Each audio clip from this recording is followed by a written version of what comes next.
What's up, guys? Beautiful evening here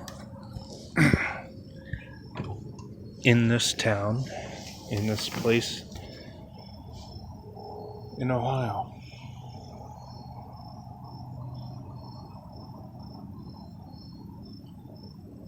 I want to wish you all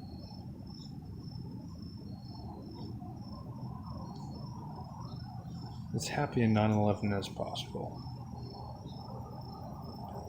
For those of you that ain't old enough to remember it, maybe weren't even around yet, and I hope there are some of you here.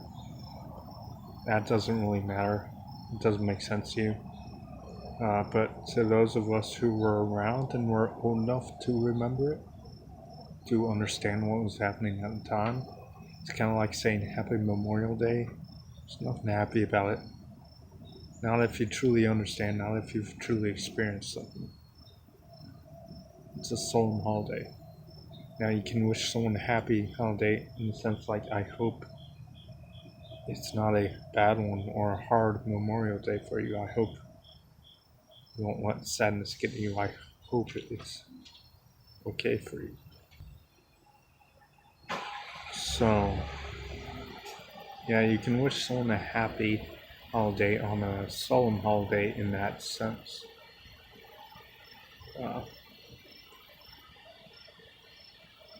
I don't want to go too long on this because that's only half the point of this video, and I don't want to drag it out any longer than necessary. We've already spent all day hearing about 9/11, some of us more than others. We may be watching all the documentary. I myself, my mother's the same way. It feels wrong not to watch any of the things going on, any things on TV.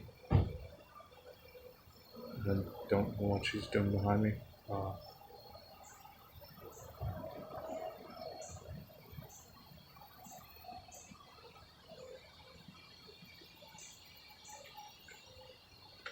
So I won't bore you guys or make it more unbearable than necessary. I just want to wish everyone an okay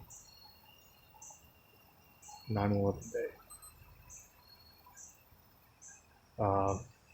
And if you remember where you were, what you were doing at the time, let me know down in the comments. Especially if you were like me, you were a kid. I was 10 years old going on 11. My birthday's at the beginning of October. I was in 5th grade. I was in Miss Johnson's class. I believe we were... In my class, we never heard what was going on. All I knew is kids were being pulled out of class by the parents right and left, getting picked up. And by the end of the school day, there were probably a quarter of the kids in our class left. I have little MCMs calling all over my hand right now. It must be drawn to the light off the phone screen. Blood heavy.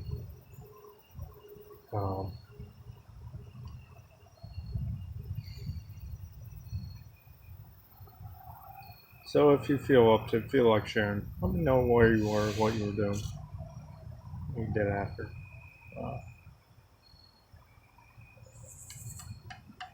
That was a weird day.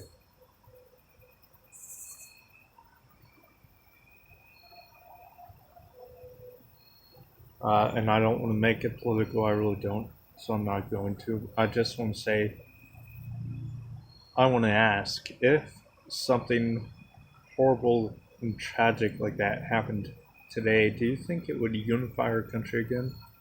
Horrible things tend to be nation unifiers. That's one of the reasons for conspiracies on all these tragic events throughout history. Was it really the unified nation? Because nothing does like war. And you have a problem coming with this enemy country, this enemy nation. You know there's going to be a war. And you need to prepare your nation for it. Maybe your nation's already in shambles and you need them together so you can be ready for it. Unified nation. Nothing does it like a tragic event and or war. Can't say war tonight, apparently. I think, yes, would it unify us? Would it bring us together as one nation in reaction, in response? Sure. But I think we would still be at each other's throats, regardless. I think our nation is too far gone to be recovered. I don't think there's any going back, only forward. Can we reboot it? Sure, but we can't repair it. We're beyond that point.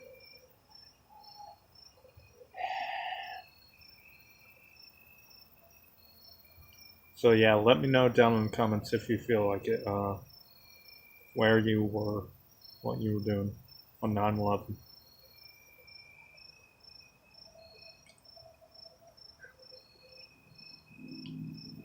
That's the one regret I have that day. I wish I had been a grown-ass man at the time so I could have done something.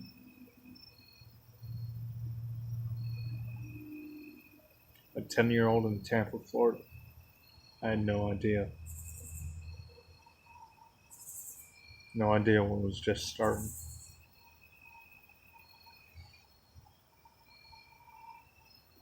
Alright, all that out of the way. I had something pop in my head today at work. I guess kind of sparked by Bear Independent's daily brief from yesterday, which he titled "BLM is Luciferianism." Luciferianism is the word, but I think the title had one less syllable. Budweiser's already making me burp. Don't know why. I grew up very near the horse farm that the southeastern horse team, Clydesdale team, was housed on when they weren't traveling. Within like 8 minutes of that horse farm, until I think when I was in 8th or 9th grade, they moved them to Busch Gardens. They built a giant stable and farm area there, just inside the park, like one of the first things you come across in the park. Beautiful horses. Anyway, so yeah, Luciferism. I was thinking at work today, the beast, also known as the dragon. I just started thinking about that. I'm like, Lucifer, also known as the beast, the dragon,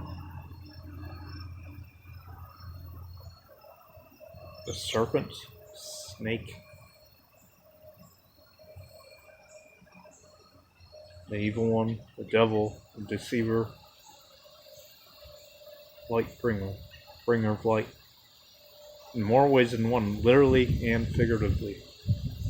He was meant to be the one. His job that he was tasked with when he was Lucifer, before his fall, before his defiance, was to be the bringer of light. Control the sun, control the day and night. Bring light in people's lives, literally and figuratively, usually by using the literal bringing of light, the sun. And that got me thinking. BLM, which Bear talked about in his daily brief from yesterday morning, BLM is officially a satanic movement practicing witchcraft based on paganism, based on worshipping the devil. They might not even realize it, but that's paganism. Sunday, and the reason we as modern Christians, the ones who haven't been woke, I'll use the word woke here to it yet, we were taught to worship on Sundays. First of all, you should always be worshiping in everything you do.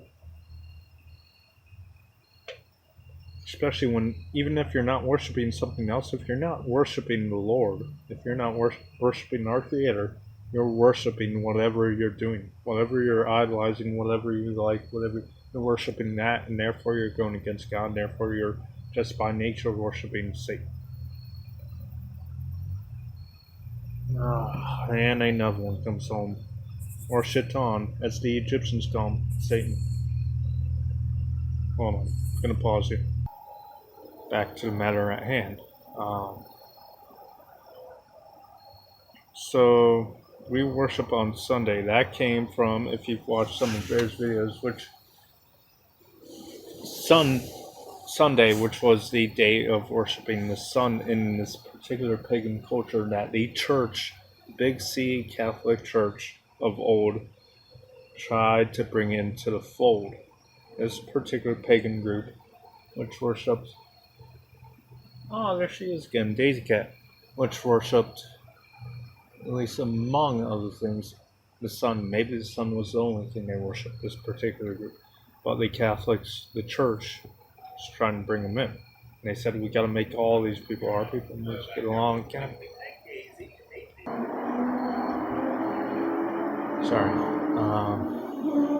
So let's bring these guys in the fold. And that's when worship, day of rest and day of worship changed from Saturday to Sunday, right?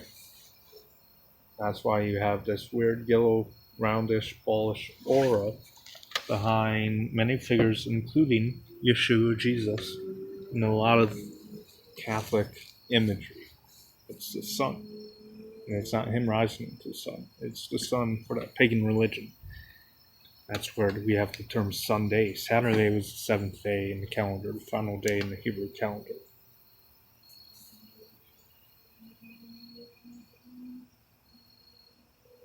So whatever they called the day after Saturday, which would have been the beginning of the week up to that point, I guess, consult the Hebrew calendar that Hebrews used, Torah observers used, Jews used. Give her some treat.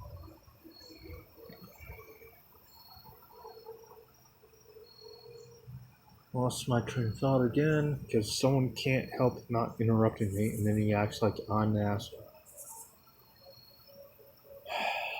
I'm getting pissed off about it.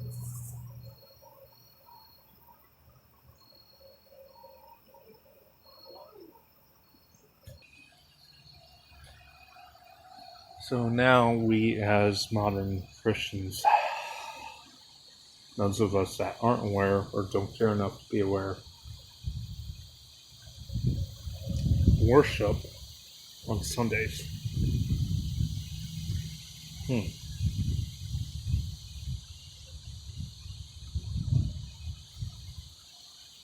So the sun, aka Lucifer, aka the representation of Lucifer, maybe the embodiment and incarnation in the physical realm of Lucifer, Satan,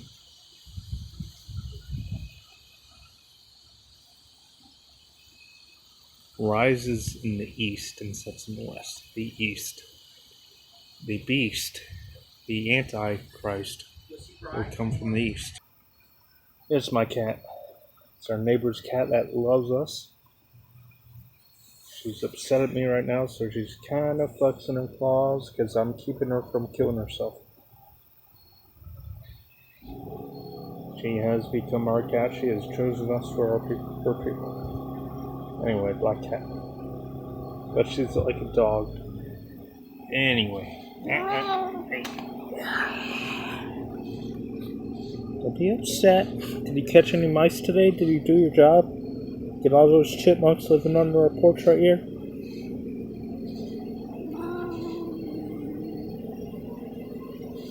Alright. I know. Alright. The good book, Revelation. Yeah. Says he will come from the east. Which east? Now, the people of the setting of the Bible didn't know about the Americas at the time, obviously. Anything west of where they were at.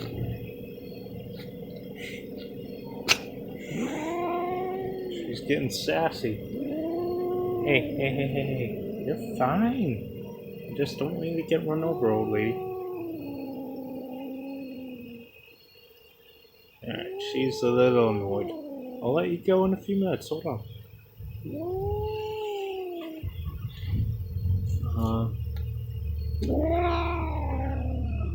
She's very upset.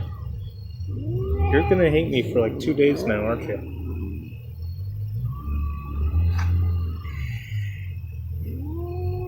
So, the good book says will come from the east.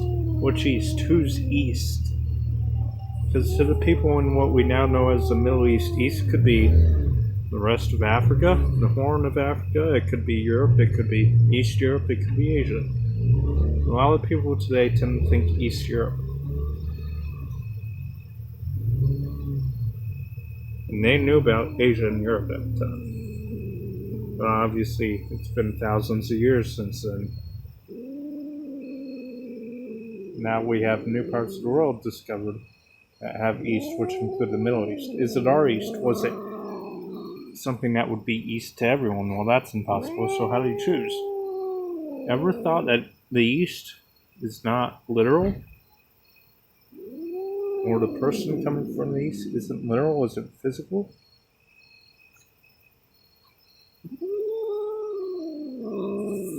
It could mean the physical representation of a person, like the sun. It could mean the sun itself or something like that.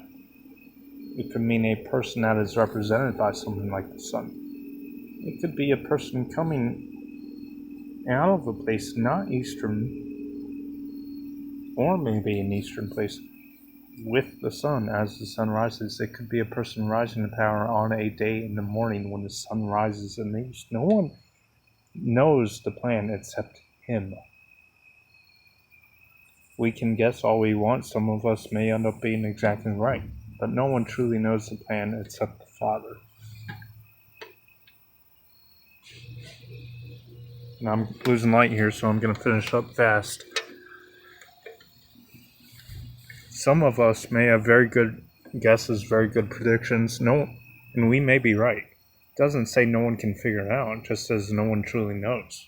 There's not a rule against trying to interpret it and translate it.